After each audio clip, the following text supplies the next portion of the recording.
నమస్కారం అండి. నేను మీ శ్రీకాంత్ భారత్. నేను ఏ పోస్ట్ పెట్టినా కామెంట్లు వస్తున్నాను, పెద్ద పట్టించుకోనండి. కానీ మొన్న అక్టోబర్ 2 గురించి ఏదో పోస్ట్ పెడితే కొందరు టాబ్లెట్స్ ఏం తెలుసురా మీకు? 15-16 ఏళ్ళ అమ్మాయిని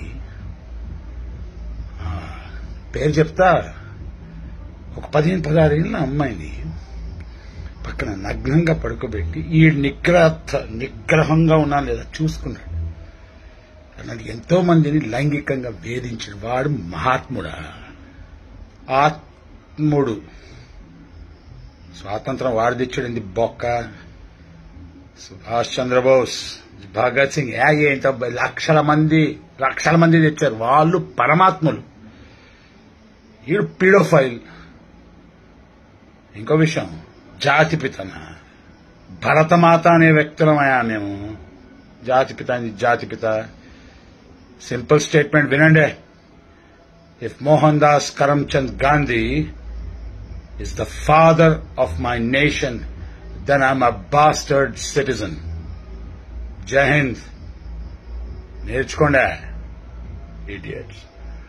Good boys, good girls అండి మీరందరూ. Love you all. అర్జున్ గారి పైన ఒక ఇన్సిడెంట్ అయినప్పుడు అందరూ కూడా స్పందించి మాట్లాడటం జరిగింది. దానితో పాటు హైదరాబాద్ సెంట్రల్ యూనివర్సిటీ భూమి విషయాలు వచ్చినప్పుడు కూడా అందరూ కూడా ఇష్యూ పైన రియాక్ట్ అవ్వడం జరిగింది. ఈ రోజు father of the nation Mahatma Gandhi గారి పైన ఒక యాక్టర్ సోషల్ మీడియాలో బహిరంగంగా ఈ రకంగా పోస్ట్ పెడితే ఆ పోస్ట్ ని ఖండించాల్సిన ఫిల్మ్ ఇండస్ట్రీ కూడా ఇప్పటి వరకు ఖండించకపోవడం చాలా బాధాకరం. అందుకే ఈ విషయాన్ని ఫిల్మ్ ఇండస్ట్రీ సంబంధించి వారి యొక్క మా అసోసియేషన్ విష్ణు గారి టైం కూడా అడిగినాము. వారికి కూడా ఈ ఇష్యూని వారికి కూడా వివరించి వారికి కూడా కంప్లైంట్ ఇస్తాము. అండ్ ఏదైతే గవర్నమెంట్ తరఫున సినిమాటోగ్రఫీ మినిస్టర్ గారికి దిల్ రాజు గారితో కూడా మాట్లాడి దీనిపైన చర్యలు తీసుకోమని చెప్పడం జరుగుతుంది. అండ్ ఫిల్మ్ ఇండస్ట్రీ సభ్యులు ఎవరైతే ఉన్నారో మీరు స్పందించకపోతే ఫిల్మ్ ఇండస్ట్రీ పట్ల కూడా తెలంగాణ ప్రజలకి, భారతదేశ ప్రజలకి మీ యొక్క గౌరవాన్ని కూడా మీరు కోల్పోతారు. ఆ పరిస్థితి మీరు తెచ్చుకోవద్దు. తక్షణమే దీనిపైన స్పందించాలని చెప్పి వారికి విజ్ఞప్తి చేస్తున్నారు. బ్రిటిషర్స్, అమెరికన్స్ వారిపైన ఒక మూవీ చూసి ది గాంధీ అని దాదాపు 6 నుంచి 7 ఆస్కార్ అవార్డులు ఆ మూవీకి వచ్చినాయి.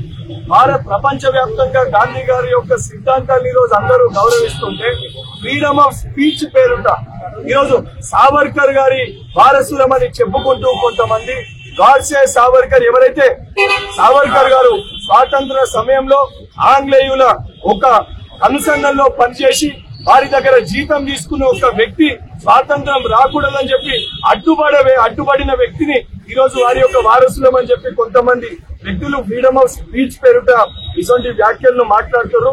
ఫ్రీడమ్ ఆఫ్ స్పీచ్ అనేది ఏదైతే సమాజానికి మంచి చేసే విధంగా మాట్లాడాలి, మంచి విషయాల్ని ఏదైతే ప్రజలకి చెప్పే ప్రయత్నం చేయాలి, చరిత్రని రేపటి భావి భారత పౌరులకి వివరించే ప్రయత్నం చేయాలి. కానీ చరిత్రని ఫ్రీడమ్ ఆఫ్ స్పీచ్ పేరుట వక్రీకరించి మాట్లాడితే ఊరుకునే ప్రసక్తే ఉండదు. తప్పనిసరిగా దానిపైన కఠినమైన చర్యలు తీసుకోవడం జరుగుతుంది. గాంధీ గారి పైన మాట్లాడితే మా రక్తము ఏదైతే మరుగుతుంది. కానీ గాంధీ వారసులుగా అహింస సిద్ధాంతాన్ని నమ్ముకొని ఉన్నాం కాబట్టి ఈ రోజు ఏదైతే శాంతియుతంగా ఇష్టం ప్రకారంగా పోలీస్ అధికారులకి కంప్లైంట్ ఇచ్చి చర్యలు తీసుకోమని చెప్పి విజ్ఞప్తి చేయడం జరిగింది.